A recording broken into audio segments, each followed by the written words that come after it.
Marucci is playing Mud, and his list looks very much like the one that Ali Antrazi posted on our own site, StarCityGames.com, just this week. Yeah, his re-debut to writing. He is back, penning articles. And one of the unique things he has access to is, in fact, Blood Moon in the main deck. That's excellent against goblins, right? Yeah, it's really just going to be a beating as Jem's going to play a Scalding Turn, search out a Snow-Covered Mountain. It'll turn the Snow-Covered Mountain into a mountain, is what will happen with Blood Moon. And here is a Goblin Lackey, which is going to resolve. See, there's a little happiness in my voice here as Marucci's going to draw his card. He's playing Mud, the Metal Worker deck, all the artifacts, Kodotha Forge Master, pumping out some gigantic things. The problem for him is that Goblin's actually a pretty tough matchup for him. Those Soul Ring lands can be taken care of by Rishadan Port and Wasteland. Goblin Lackey forces the issue pretty quickly. You're going to see Wasteland and a Lotus Petal here. What are we ramping into? I assume a Monolith. Yeah, I was about to say, there aren't a lot of 2-drops I would want to crack a Petal for here, and Monolith into Metal Worker is a pretty strong open. Alright. Joe is down a number of cards, however, of course, making the Metal Worker a little weaker, but he's obviously, planning to just jam a Wormcoil Engine here and get down to business, probably. Things could get ugly for that Metalworker, though, because Davis has not one, but 2 copies of 10th Street Hooligan in his deck. He's been a big fan of 10th Street from the start, and we'll see if he does have that and the necessary green mana to be able to enhance it and take care of the Metalworker. Yeah, 1-2s have been giving Goblin Lackey a fair bit of trouble in Legacy recently. Death Threat Shaman, obviously, the primary culprit, but Metalworker, also a 1-2, perfectly suited to handling. Are you trying to rile me up? Is that what you're trying to do right now? I think Metalworker's trying to rile you up. It's kind of working. The Lackey can't get through. I see where this is going. Yeah, this is the block and plus Gem Palm Incinerator to get it off the table. I'm actually kind of surprised by the block, to be honest. I feel like the Metalworker's just better than the Goblin, right? That is risky to let Goblin Lackey through, I'll be honest. What's he going to do? What's the worst he can do? Yeah, that's often what people say right before they concede the game. That's a common thing that does happen. So Lackey and Incinerator are going to have to trade with the Metalworker. Thankfully, Incinerator is cycling, so you're actually going to get a card back. So it's kind of like a 1-for-1. I was setting you up that you're supposed to reply with, the worst thing you do is put a Goblin into play and still kill your Metalworker. That could be a thing. That could be a thing as well. That does happen. That's the actual worst he can do. And cycle and shoot. As here is the Cavernous Souls. There's a top, and for Davis, this is exactly how you want the game to go because it's slowing down drastically now. We'll get what that cavern is on. I imagine it's on. No, Golem. Yeah, what were you imagining? Well, I mean, I figured Goblin because he needs a red source to be able to play his own Goblin Welder. Well, he does have those, yeah. Every other card can just naturally be played with colorless mana. So that was my guess, but I was off. Perhaps Artificer. I'm not sure if that's the class of Goblin Welder. It should be, though. It should be. It actually should be. I think that's before. Or Mechanic. I'd be okay with Mechanic. All of these things. Class. That's actually be okay too. Well, we see both players with some hand motions here, making sure that everything is in order from a game state perspective. It looks like maybe looks from like we're number verifying of hand cards. size. Yeah. What it feels like to me. Not sure if maybe Joe had drawn an extra card on accident here. It looks to be what's in question here. Not quite sure. You see Jim there. It looks like he's speaking with the judge, figuring out how many cards he should have because Joe is not. He hasn't brainstormed or anything. It looks like Joe has 9 cards, unless I miscounted, which is what he should have on the draw with 7 cards, right? I believe that's the case. Yeah, Petal, Metalworker, top, Monolith, land, 3 in hand. Yeah, so he should be good to go. Unless he had mulliganed, which is something we didn't perceive there. Yeah. You see Davis's hand right now with a Wasteland. Also has a Goblin Matron in his hand as well. It looks like he's pretty spell heavy at this point. Isn't that a little bit where you want to be? Well, yeah, actually, this is a deck where, it's when I play Goblins, I play 24 lands because you are a very mana-intensive deck. You've got 4 and 5 mana spells, so at least having land number 3 is certainly a start, but you'd like to get to 5 lands a lot of the time so that you can do some porting. You can feel free to Wasteland, so you actually are losing a land, but you'd like to draw a few more. Kind of want to stop at 6 in most games, but I'm very comfortable having that amount of lands in play, and I like to keep pretty land-heavy hands when I play it. That makes sense. You can obviously see here, if Jim Davis were to Wasteland Joe, he would actually be strapping his own hand pretty significantly, and considering that Joe has a top in play, it's not going to be difficult to figure out what to do. It looks like Jim was consulting on some creature types. There was not a debate over any number of cards in play. So Matron is going to search for a card here. Jim's going to have to put that face up, actually. At some point, You have to reveal the card you search for a Goblin Matron, otherwise everyone would play it. And it is a Goblin War Chief, the hasty little goblin. Yeah, well, that's going to function as a mana source to cheapen up his hand, let him get those ringleaders sliding into play. That's the goal. Look at this. He sees all the angles. Yeah. Fortunately, he has the stones to play them. That's good. What we were checking in on again was the creature types on Cavern of Souls. Lodestone Golem is a golem, of course, as is Kadoltha Forge Master. Or excuse me, Forge Master and Metalworker are constructs. Yeah, they are not golems. That's They're not correct. golems. You see just a lonely 1/1 Goblin Matron out there. Top in play from Marucci. He needs some help now, though, because it looks like he has some mana issues. He's got the big spells in his hand, yeah, but no way to get him in play. I think I see a Worm Coil and a Chalice, but the Chalice obviously not at its best against Goblins. In fact, it would turn off more of Joe's deck than Jim's. Yeah, really. That is most likely true. As you see, Davis is going to draw a Scalding Tarn for the turn. We know he has the War Chief as well, but now he can actually start casting these big spells.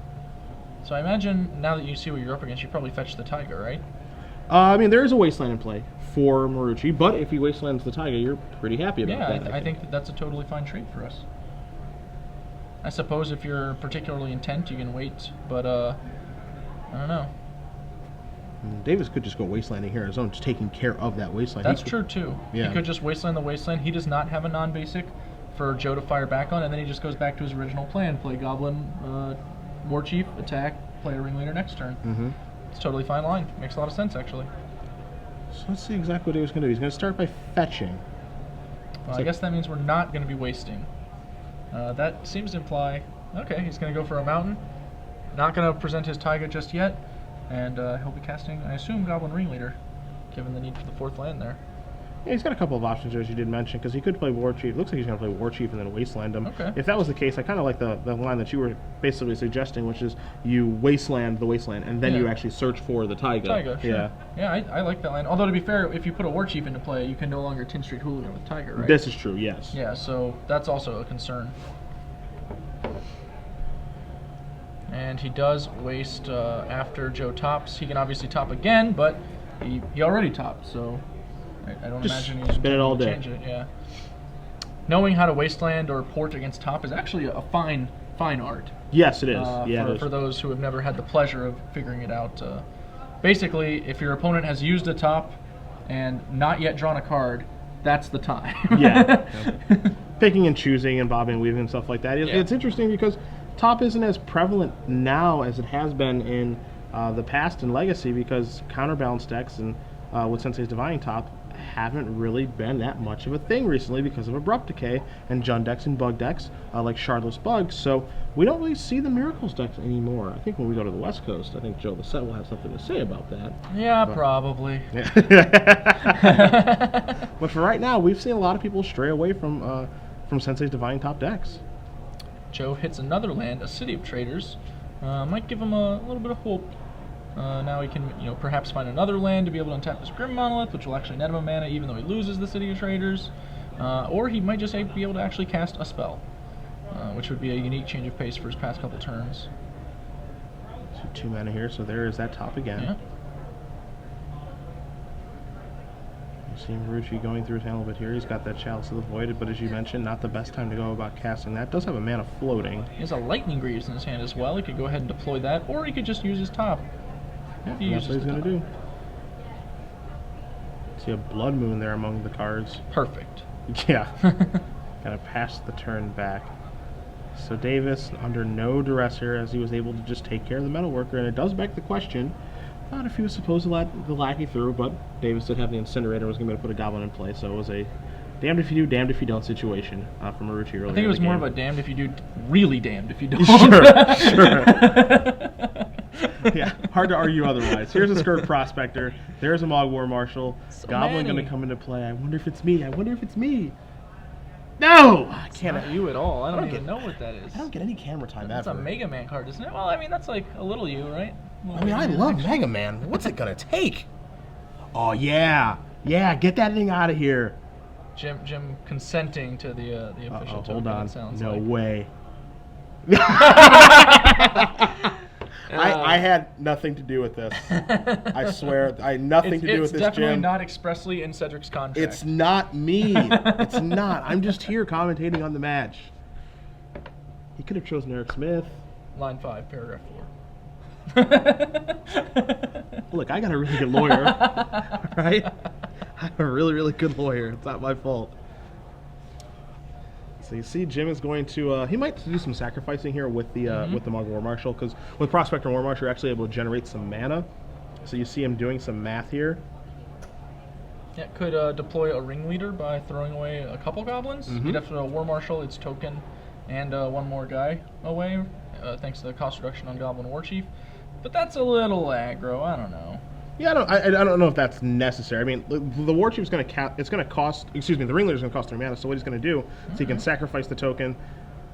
Okay, so he's got 4 mana. So now he's just going to ramp up into Siege Gang, which is actually pretty good. So now 3 more goblins are going to come into play, and now he's going to get in the red zone with everybody.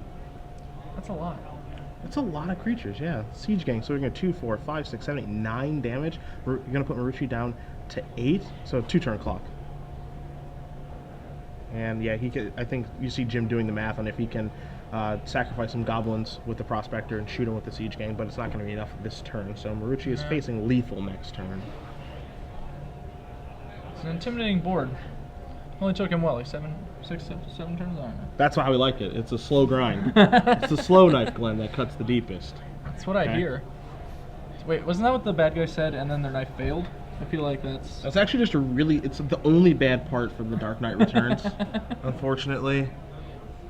But it's okay, it's a quotable quote. So we see Marucci is going to concede the game. So Jim Davis with Goblins is going to be up a game against Mud. Marucci's Metalworker deck could not generate a huge advantage to get those Wormcoil engines out there, but maybe he can do it in game 2. Maybe he has some things that he can use to slow down Jim Davis a little bit. What's he got, man? I'm sorry, I was still shocked over you implying Marion Cotillard had bad scenes in The Dark Knight Rises. Truth hurts. Truth hurts. Moving over to the sideboard, he has access to a variety of cards that don't usually see play in Legacy because of the nature of the Mud deck. Things like 2 Bottled Cloister. He has a Spine of Ishsaw, a duplicate to Platinum Empyrean, a Steel Hellkite, Mindslaver, Chalice of the Void, Crucible of Worlds, as well as 3 Ensnaring Bridge and 3 Trinisphere. Those are a little more common.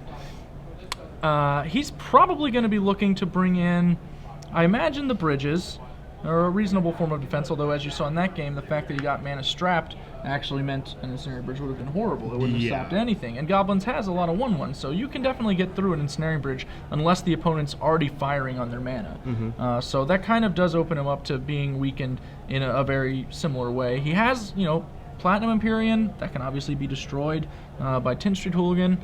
And he has, I think Steel Hellkite is probably a reasonable guy. It's going to get you farther than Wormcoil Engine in a lot of situations. Skirk Prospector, obviously an excellent weapon against Wormcoil Engine to prevent the lifelink from doing anything while you build a long game plan. Steel Hellkite gets that right out of there. Flying goes big over deal. the top, kills all the tokens you've got, can kill some other goblins depending on how much mana you want to pump into it. So I think Steel Hellkite's probably the one card I definitely want to bring in. Everything else, I don't know. I feel like it's you have these blood moons. You obviously have to take them out. So there's got to be something. Are you sure? Are you sure that those have to come out? You got to take them out for something. So I think probably the one Steel Hellkite, maybe the Crucible of Worlds to help you fight against Wasteland. That's not the craziest. Sure. That card's actually a fine card. And then beyond that, I don't know. I would probably just play one of the other cards. Maybe a Bottled Cloister. If we're gonna try and run good, might as well. Try to run the best. Yeah. If you can. Davis looking at his sideboard. He's got 3 Pyrokinesis, 3 Red Elemental Blast, 3 Thalia Guardian of Thraben, 3 Mindbreak Trap, and 3 Relic of Progenitus. So he's prepared for this matchup. Interesting. That's one way to look at it. Actually, the only card I really like in his sideboard for this matchup is Pyrokinesis. The fact that it can take down a Metalworker, you can just have some added help against that, or a Lodestone Golem. Obviously, if we get to the big mana spells in the deck, I think we're going to be in trouble regardless. Forge Master having 5 toughness. Sundering Titan fits still in, having a big butt, same with Wormcoil Engine and Mere Battlesphere, but it's going to be able to help you against those early things in the game that you can actually take care of with Pyrokinesis. Yeah, Thalia is very tempting when you're playing against a deck like this. There's pseudo-ritual, but it's pretty hit or miss. If he opens up on Soul Land into Metalworker, then what'd your Thalia really do? Metalworker's just going to cast all the spells. You have a 2/1 First Striker. Additionally, not very good on the draw either. I could see an argument for it on the play if you're trying to get a little bit lucky and kind of dagger him that way, but on the draw, I don't think so. And based on what we saw, really, it seems like he needs to just shut down some of Joe's more explosive starts. If the game goes long, the Goblins deck can actually generate a board just as imposing as the Mud decks. You know, he can answer Worm Coil Engine, as we've said. He can token up against mere Battle Spheres. Sunring Titan is really not that intimidating. Not at all. There are no Blightsteel Colossus to be found, so he's actually not really that scared of the worst Joe can do. And that's a horrible place to be in a matchup, obviously. I agree. When your opponent is just not scared of anything you're doing. Yeah. What's the biggest thing you put into play? Okay. That's fine. You just want to start with it, or you want to play the game? I can beat that. I promise. Yeah, it's always been traditionally a pretty difficult matchup for Mud. You know, even if they start with a Chalice on 1, for example, which their deck is very capable of doing, you can play a Cavernous Souls you can play a Goblin Lackey through Cavernous Souls and invalidate that as well. So Goblins does a really, really nice job of kind of like, you know, bobbing and weaving around the things that that the Mud deck is trying to accomplish. It's pretty interesting and unique. I think that's an excellent description of just how Goblins generally functions. It's very much, you know, kind of just, I got a little bit of this, I got some more Marshall, you know, I can block your Tarmogoyf a little bit. Maybe this Goblin Lackey gets through. There's a Deathred Shaman. We work really hard for our wins. Yes, you do. I'm not quite sure if it's worth it, but we work really hard for our wins. There's a cost to playing with Goblins, and that is it. Yeah, you have to grind them down. There are no easy victories with the Goblins. I'm not sure why I love it so much, but I do. I like a good grind too, man. You know, I can respect enjoying it. I think it's the fact that the deck is actually just a deck that's good against Shape the Mind Sculptor that really draws me to it. Sure. So that's just one of the best cards. As Davis and Marucci are going to keep their hands, so here is the Goblin Welder. One of my favorite cards of all time, which I feel is just horribly underplayed. Not by me. I play it in Cube all the time. Touché.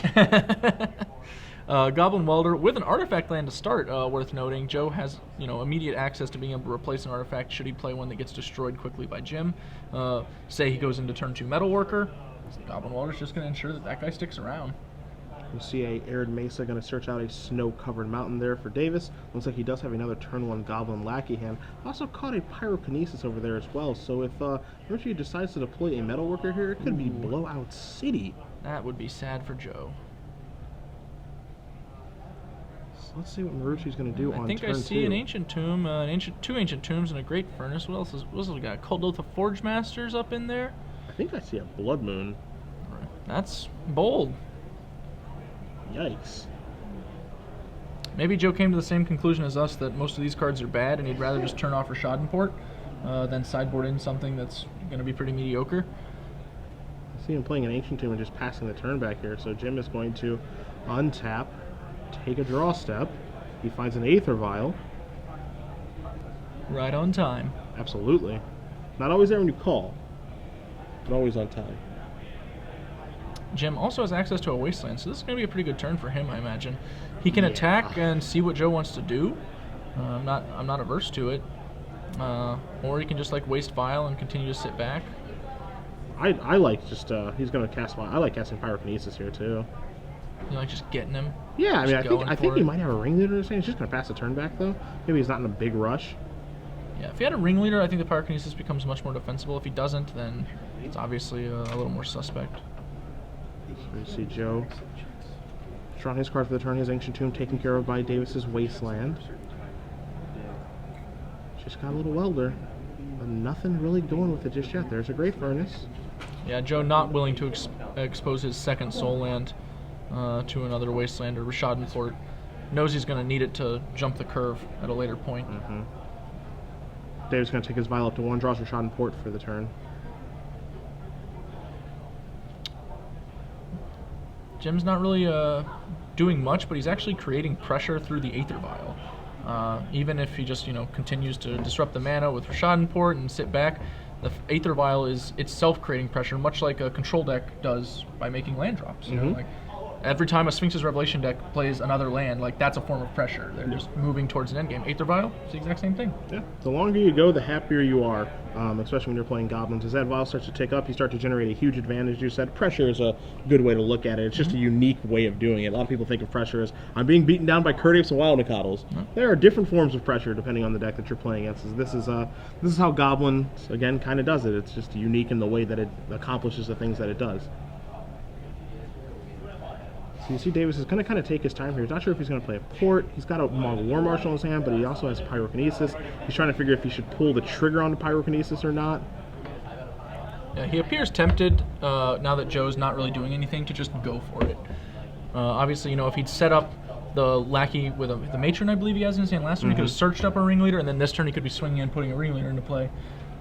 Maybe he's thinking, you know, maybe I can just rectify that passivity from the previous turn and go for that exact same sequence now. This looks like what he's going to do. He's definitely gun-shy on it, though. His hand right now is double Pyrokinesis.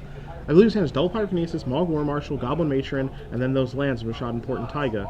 And so you can see he's a little bit gun-shy and wanting to do this to clear the path, because he'd like to use it as a 2-for-1, but he's just going to use it as a 1-for-1 to clear the way for the Lackey.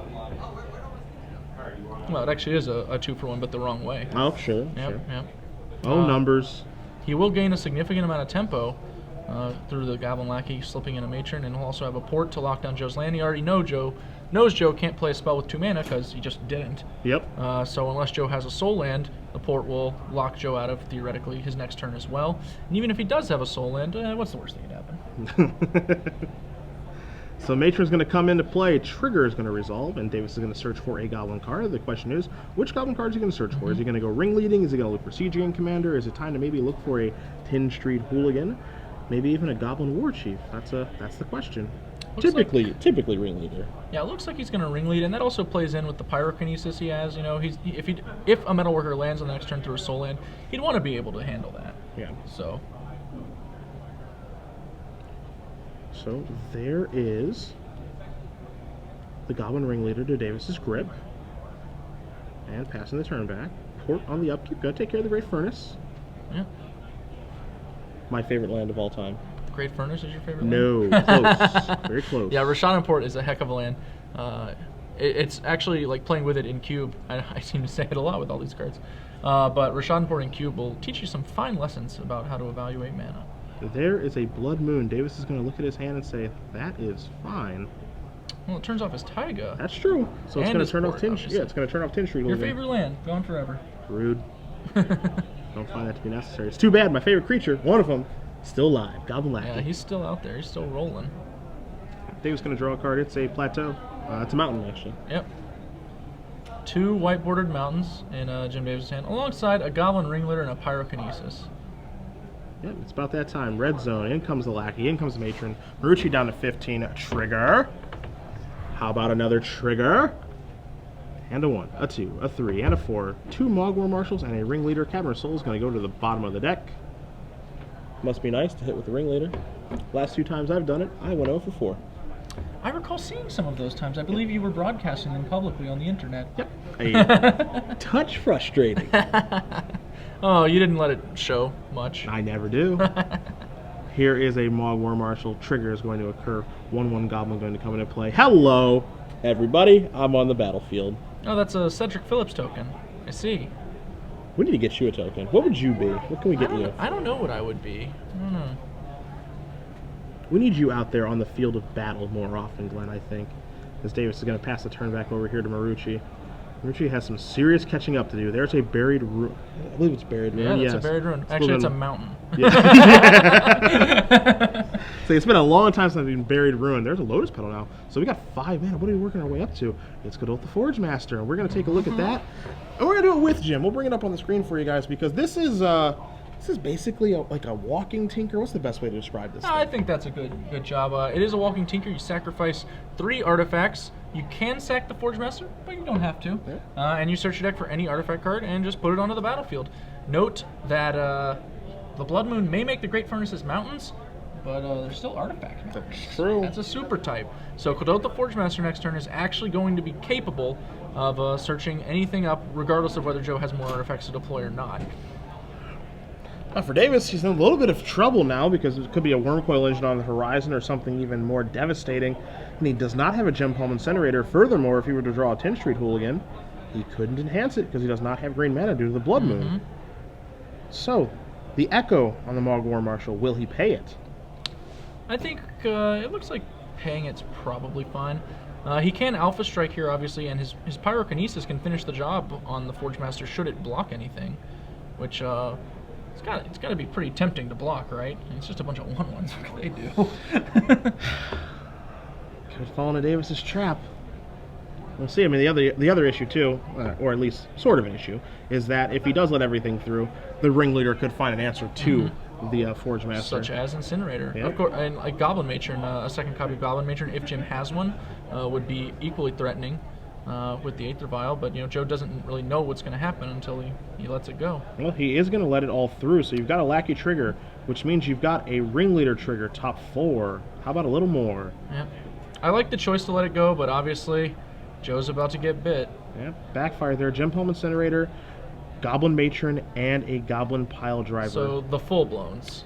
He gets an Incinerator. Yeah. He can go ahead and cycle that right now and kill Clodo with the Forge Master. And he also has a Goblin Matron that he can violin in the end step. Yeah, it's a pretty good ringleader. That's because Goblin Ringleader is a pretty good card. I mean, it's an uncommon. How good could it really be? Incinerator's going to cycle. Arid Mace will be the draw off of that, but more importantly, Forge Master is going to bite the dust there from Marucci, as Davis is going to pass the turn back in a very, very comfortable position. Marucci's going to draw his card, and not sure he can get out of this. His hand is Land, Mirror, Battlesphere, and whatever he just drew. Lotus Petal. Well, that's it. Yeah. That is it. So Jim Davis is going to win. He's going to move on to 7-1 in this 9-round Legacy Open here in Philadelphia. Joe Marucci, a tough matchup for the Mud deck, as you guys just saw at home. I dog on Goblins a fair bit, and it is so easy, and that's why. But it looked pretty impressive there. This is you said it was a good matchup, and I agree. It looked like a knife through butter. Yeah. yeah. Sometimes it slices, it dices, it can do a few things. But Mud is a deck that, if that was a super popular deck, Goblin's a deck that I think you would go towards to try to beat it. Just because just every axis that they're trying to operate on, Goblins can interact with favorably, as you saw in those 2 games there. So it's a favorable pairing this deep in the tournament for Davis, which because of that win, he might be able to actually draw into the top. Yeah, he might. So